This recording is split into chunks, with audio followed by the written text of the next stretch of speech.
Everyone, my name is Kevin Kane. I'm the organizing director at Citizen Action in Wisconsin. I feel so blessed to be here with all of you. And can I just ask that you, I'm all over the place. You ever seen my desk? It's terrible.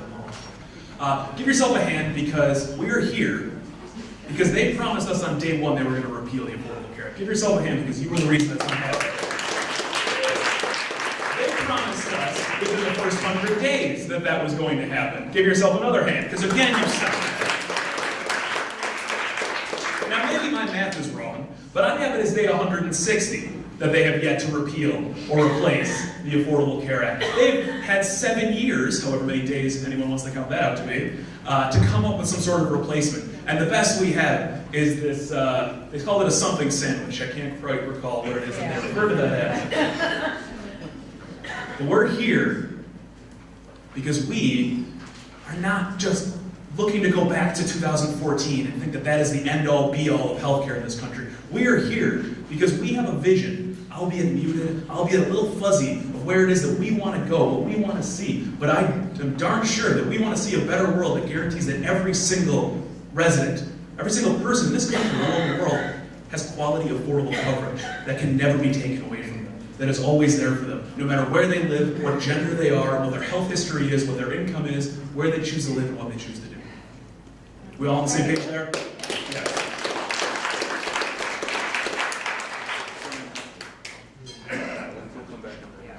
Okay.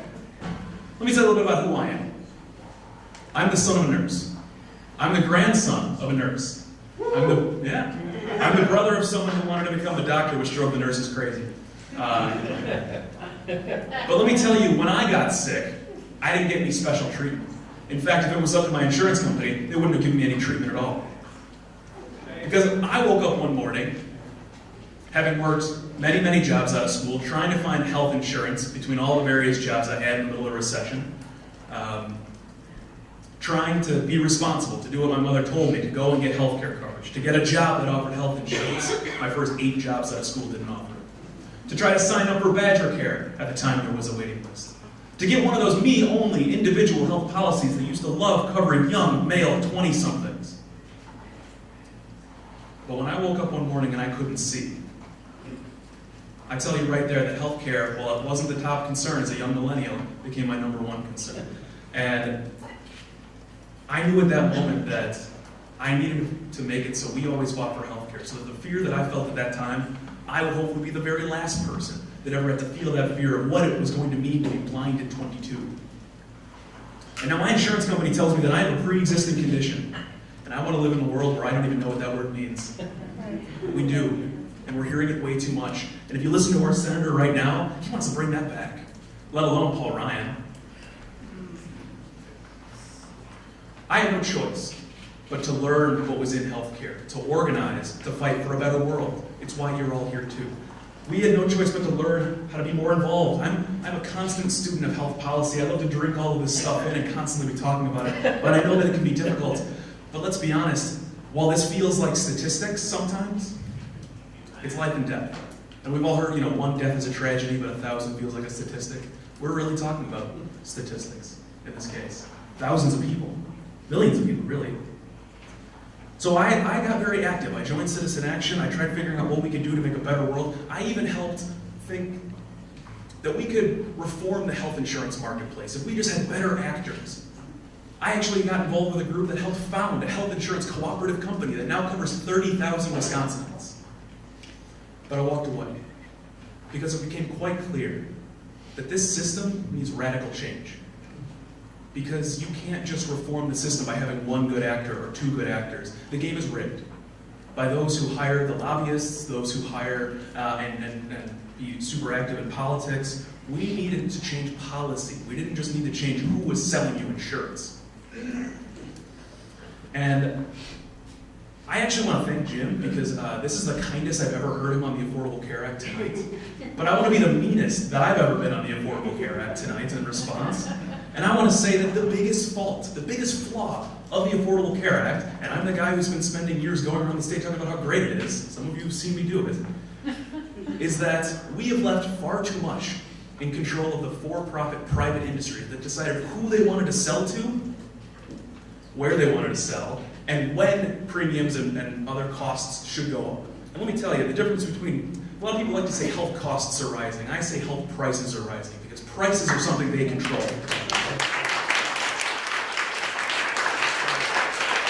Case in point, we just saw this very thing happen with Anthem. What, this month? Deciding that they didn't feel like being part of the health insurance marketplace. I think it begs the question, what role do they play? What use are they? If they can't hold down costs, if they can't guarantee everyone coverage, and they can't hold down prescription drug prices. The Affordable Care Act was very simple. It didn't blow up the process. You've all heard exactly what this was. Healthcare in this country was a shaky table. It had 3 legs of that table: Medicare, employer coverage, and Medicaid.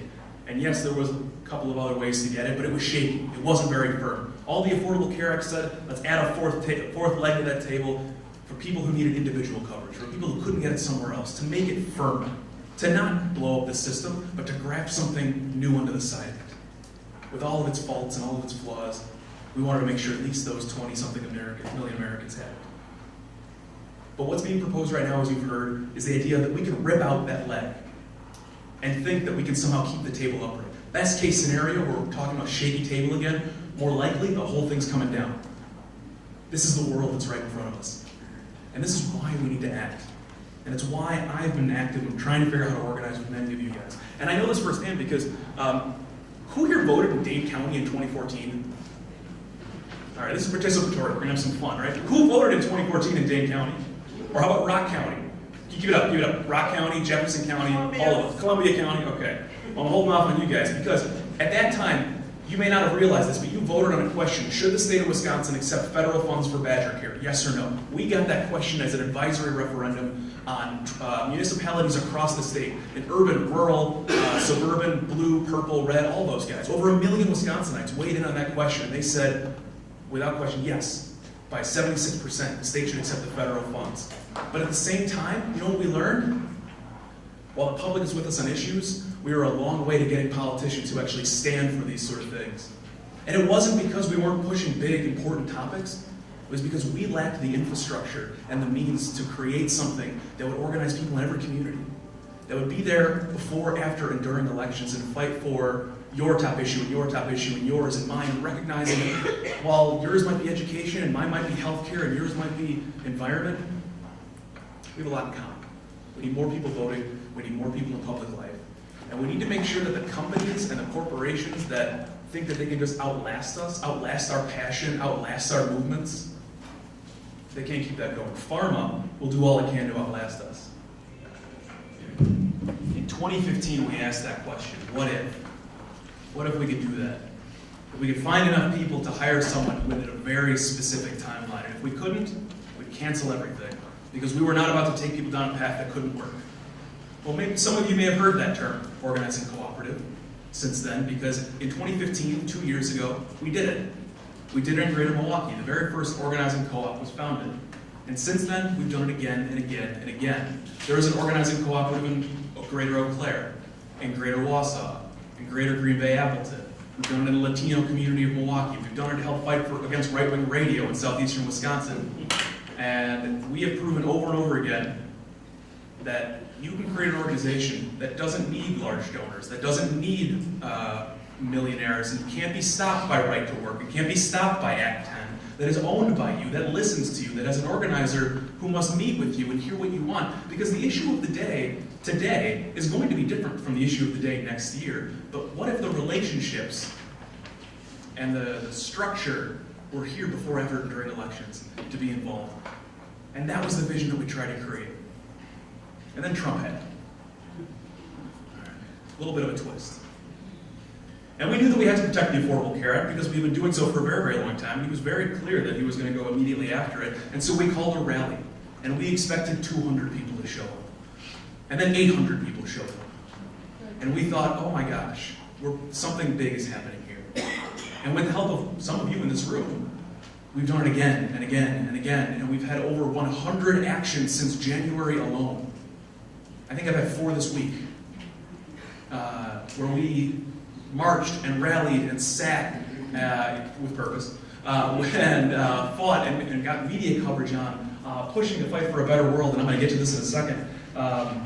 But we again and again showed that it is possible to create something that will be here for the long haul, that can't be outlasted by pharma and Trump and all the rest of those guys.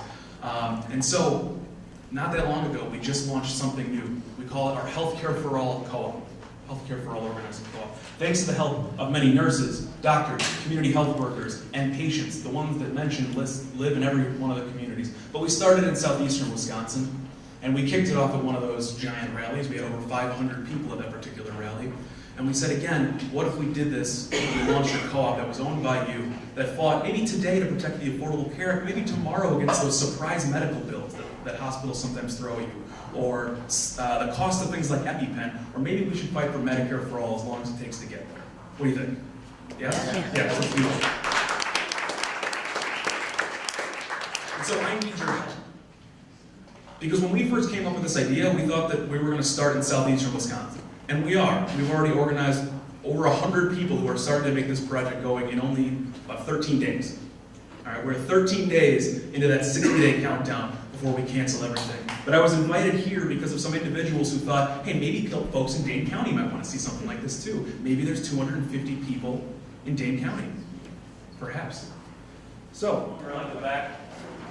Again, we will only move forward if we find enough people to make this thing successful, that hires an organizer that works for you, that must meet with you, that must listen to your concerns. Because we could do it, and we could do it really fast, but I'd rather do something that is sustainable, that'll be here after the next election, after the next fight, no matter what happens in Congress, to fight for as long as it takes. So let me tell you about this idea. How about a public option? How about let's start right here in Wisconsin? We had a number of our members actually push to say that this should be a priority, to help show that a single-payer idea is not that radical, it's not that different, it's not that new. And you want to know how we know this? Because the idea of allowing Badgercare, our state's fantastic public program, to be a public option that people could buy into is already in state law right now. But they made it complicated, and they made it difficult, and they made many hoops to jump through. And so it turns out, through our members' research, that a one-word change in state law today could change that and make it so any small business owner, any individual, any family, any nonprofit could immediately purchase Badgercare at full cost that would be cheaper than private insurance.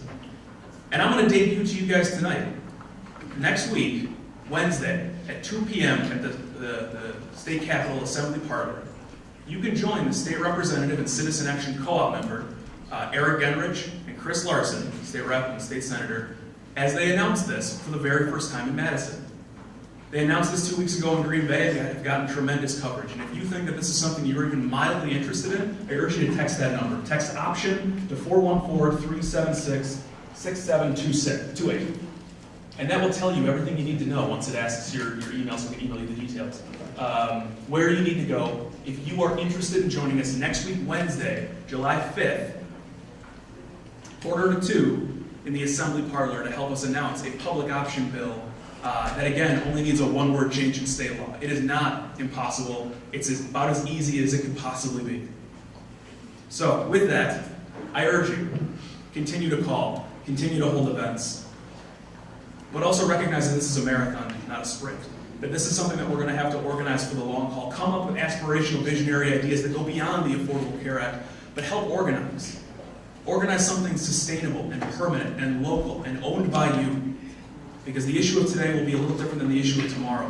But I have a feeling that if you asked for me to come and defend your cause, I'd be there.